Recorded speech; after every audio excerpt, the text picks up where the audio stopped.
Assalamualaikum warahmatullahi wabarakatuh. Di sini dengan saya Viola Veronica dari Prodi Biologi dengan NIM 240404101 akan menjelaskan tentang interaksi molekul penyusun sel. Nah, apa sih pentingnya interaksi molekul penyusun sel dan apa sih fungsinya? Nah, interaksi molekul sangat penting dalam fungsi sel. Sel adalah unit besar atau unit dasar kehidupan. Molekul di dalamnya memainkan peran vital. Kita akan membahas berbagai jenis ikatan. Ini pondasi kehidupan seluler. Nah, di sini ada ikatan kimia kuat yang terdiri dari dua. Yang pertama itu ada ikatan kovalen dan ikatan ionik.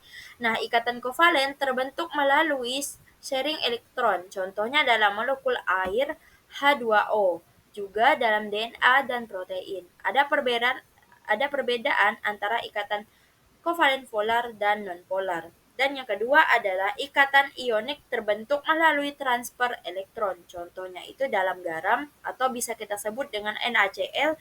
Nah, ion ini berperan dalam fungsi sel dan ikatan ionik kuat di dalam lingkungan seluler. Selanjutnya itu ada ikatan hidrogen. Nah, ikatan hidrogen ini terdiri dari struktur DNA, struktur protein, dan sifat air. Nah, struktur DNA ini penting dalam pasangan basa DNA, contohnya adenin, timin, dan guanin, dan sitosin.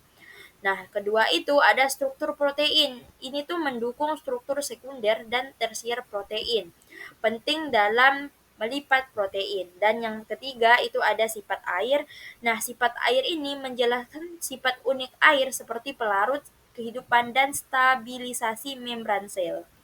Nah, selanjutnya ada interaksi van der Waals, kekuatan lemah yang berpengaruh. Nah, di sini ada protein, enzim dan substrat, dan terakhir membran. Nah, protein-protein ini berperan dalam interaksi protein-protein, sedangkan enzim dan substrat berperan dalam interaksi enzim dan substrat.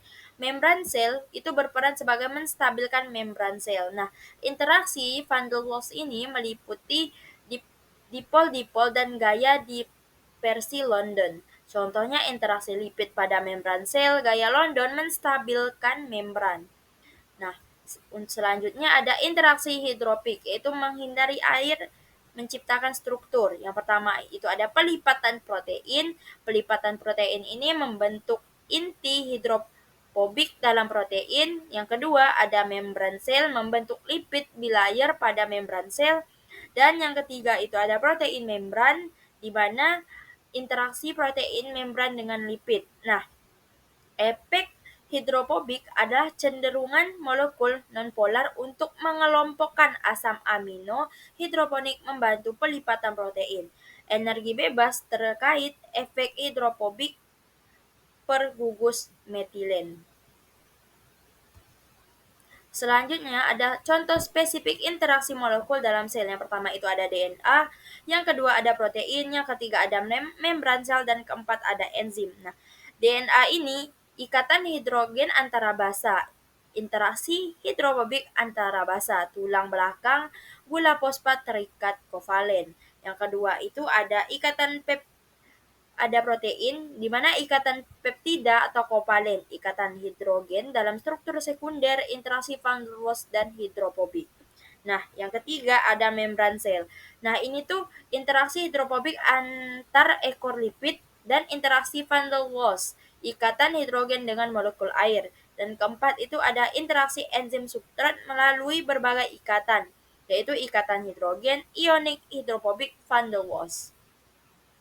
Selanjutnya ada regulasi Coba interaksi molekul. 10. Itu berapa tuh? 4. 4. Ah, coba 10, coba 40.